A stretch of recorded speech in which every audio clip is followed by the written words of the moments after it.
In the last 72 hours, the Hawks have arrested several government officials and business people in connection with fraud and corruption. The matter relates to more than 250 million rand asbestos audit in the Free State. A seventh suspect handed himself over to police yesterday, and the rest are said to be just the tip of the iceberg, with more likely to be made in the next few days. Let's get some political analysis on this. What does this all mean? Political analyst Ongama Mtimka now joins us live. Ongama, always a pleasure having you, sir.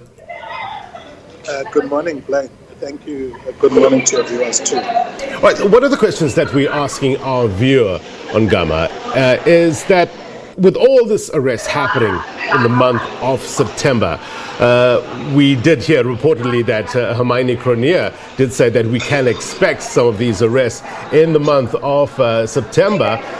But should people be encouraged by this? I know, the argument is that we need conviction. But at this stage in the game, so to speak, should people be encouraged? Yes, I think so, Blaine. So there are two levels on which we should celebrate this. First of all, the public spectacle of arrest itself, as well as what it may mean in terms of convictions. We must bear in mind that we are dealing with an established culture in which those in government and in politics derived a sense of security from political power that keeps them there. Now, when arrests are made and the public spectacle that goes with them, it kind of rattles that established culture and exposes as false the security which they derive from political power in order to escape these kinds of things. But the concern is right, that there should be a logical following through with these cases such that there is conviction. So we were just listening to Palesa Moeti in the Free State interviewing someone there, and the person was saying that the judiciary must stop fighting ANC internal battles. This is politically motivated. These kind of issues comes into the fore when you're dealing with politically connected people. What's the state of play here? Sure. So indeed, these cases, because they include the state and the corruption happening therein, will face some political risks in them.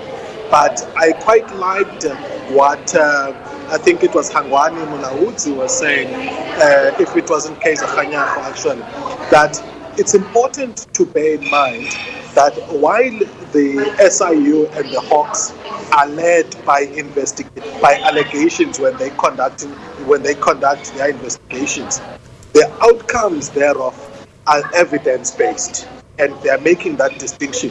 And I think it's going to be important for them to continue to do this separation, so that they don't target people because they are politically powerful. Yes, indeed, as a society, we want to see consequences. So in these actions, for example, we have asked whether this goes, the people likely to be arrested go up to the top. And I quite like so far that the Hawks and the SIU have limited themselves to arresting those whom evidence leads to take such a particular action, notwithstanding the fact that as the public, we're asking questions about whether the big fishes are going to be arrested too. Yeah, some are saying, asking the question, are these fish big enough in terms of making a huge dent in the greater scheme of things? But you saying that, to continue that analogy, is the tide turning in this regard? Yeah, that's what's important. Remember that we have seen changes at the level of leadership among these institutions, the Hawks and the NPA. Now, what we did not see was whether these were resulting in a change in terms of the established political culture of patronage networks that have these institutions under their control. Now, we've seen in terms of the report, for example, of the NPA as of December last year, that there was significant improvement in terms of managing everything but high-level corruption. So when there's now some indication that even on the front of high-level corruption and organized crime, there's some steps towards improving performance, that's important, and it sends the message that in fact the tide is turning. But where while earlier on I was talking about the importance of arrests, convictions become critical in driving that message a lot more, that in fact the tide has turned. Right. So, President Cyril Ramaphosa has been vocal in terms of his campaign and stamping out corruption in South Africa. But what sort of impact will these recent arrests have on him, per se, in terms of how the general public sees him, but also how he's seen within the ANC? Sure.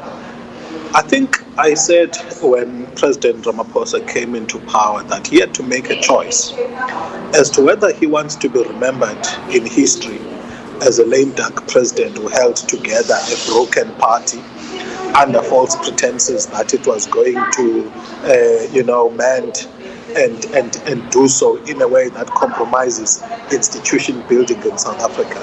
And for the longest part, we didn't see that the choice he was making was a choice of rebuilding institutions. Now, I'm happy that we're beginning to see these arrests. What that does in terms of how he's perceived in the ANC, for me, it's inconsequential to the historic task that history dictates on him. The idea that building institutions at a country level is more important than containing the party, that is the ANC. Remember that this process is going to be framed not just by the few people interviewed in the Free State as party political, but even those that are in the ANC that are threatened are going to try and frame what is happening in political terms. So it's important that the service and the conduct of the SIU and the Hawks is highly professional and doesn't pursue witch hunts on the basis of political allegations, but evidence that's in front of them. And in fact, they must learn from Bulelani Ngcuka and not attempt to, trial people in the public space when they have nothing against them. So if they have no case, for example, against Ace Magashule, they have no business trying to justify to the public what action they are going to take against him. Ongama, always appreciate your perspective. Be well, sir. Thank you. Thank you. Same to you.